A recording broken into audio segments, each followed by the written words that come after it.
I'm Edie Lash, and I'm here inside the Hub Culture studio, Davos 2022. Now, I think, Gail, the last time we spoke was in 2020. Is that right? It definitely was. It was right at the end. It was the last day.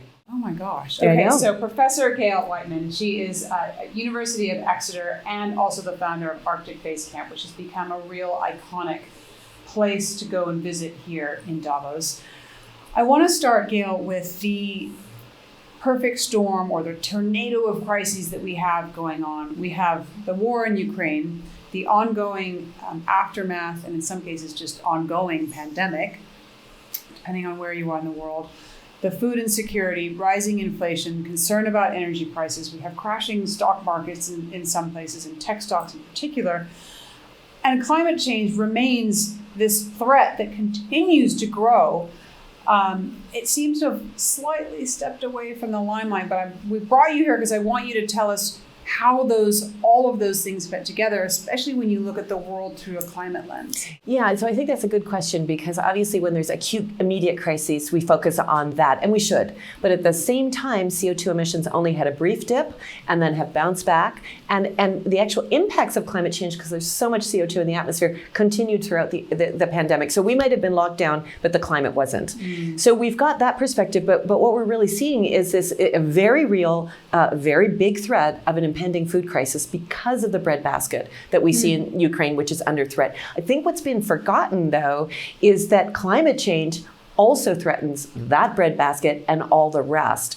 And we do work on Arctic science, and we try to bring that barometer here to Davos, because the Arctic itself is really the driver of a lot of this. It's a huge threat multiplier for all of the things you mentioned. So we're trying to come back and say, the Arctic has still continued to be in crisis and is continuing faster.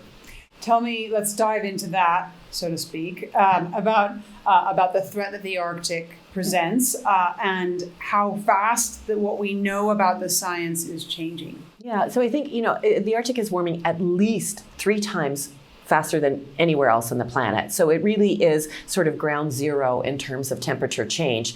And what we're seeing is that anything science believes, anything over the 1.5 C warmer world is likely going to, cause a loss of summer sea ice in the Arctic. Now that, of course, is bad news for the species that exist on that ice, bad news for polar bears, etc. But it actually means that it's bad news for us, because it's going to drive extreme weather and other things throughout the world. So, in the global risk report that the WEF always does, extreme weather, extremely high again, but what's behind that is climate change and Arctic change ramping that up. So from our perspective, we have to really dive deep, because if we don't cut emissions by 50% by 2030, there's no silver bullet to save the sea ice. On top of that, we're seeing instability in permafrost thaw, which is the wild card. We don't know how fast that's happening. We don't know how much of it will be released. We do know that there's a ton of it there, and that if it goes, we are letting off a methane bomb.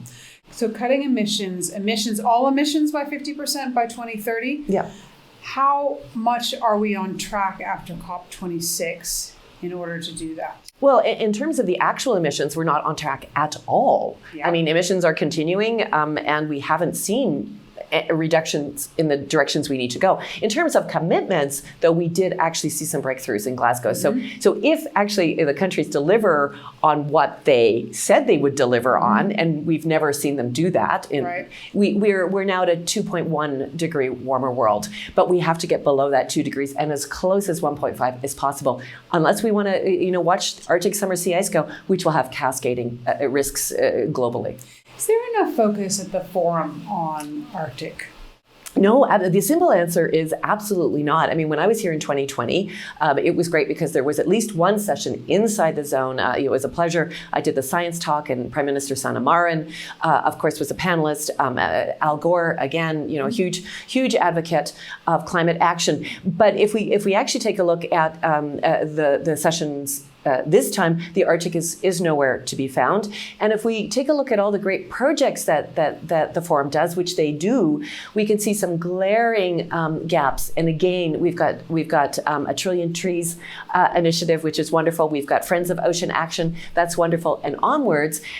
But the Arctic and the Antarctic are more than just their oceans. They're actually about the land as well, and the glacier melt particularly. So what we're advocating to the forum is we really need to take a look at the frozen planet and how do we mobilize private sector actions to actually deal with the threats to that frozen planet. That's extraordinary, actually, because we know we need $4 trillion a year to be moving towards emerging markets in order to achieve the Sustainable Development Goals by 2030. We are nowhere near that.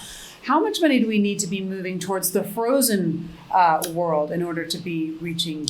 Well, unknown. The economic analysis, we simply don't know. And it's not only about getting an Arctic fund or a polar investment fund. It's actually about getting the investment in low carbon solutions elsewhere, because that's driving the changes to the poles. Okay. Gail, thank you so much for joining us here in the Hub Culture Great to be back. Studio. And I've always loved talking to you. Thank you so much. I'm Edie Losh. Thank you.